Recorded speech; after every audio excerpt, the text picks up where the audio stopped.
Nakataob sa Kumaragasang Ilog ang van na ito sa Barangay Dupag, Tabuk City, Kalinga. Ito'y matapos mahulog ito sa 200 metrong bangin habang binabaybay nito ang Tabuk, Bontoc and Riley Road pasado alas 3 ng madaling araw kanina, August 18. Ayon po sa mga investigator natin at mga DFP din, nagkaroon ng mechanical defect kaya nahulog yung Dedica van. More or less 200 meters ata yun. So, buti naman at okay na yung mga dalawang pahinante nun.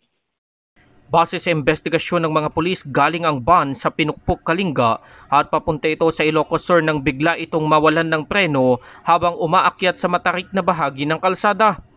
Dahil dito umatras ang sasakyan at nahulog sa bangin bago tuluyang bumagsak sa ilog.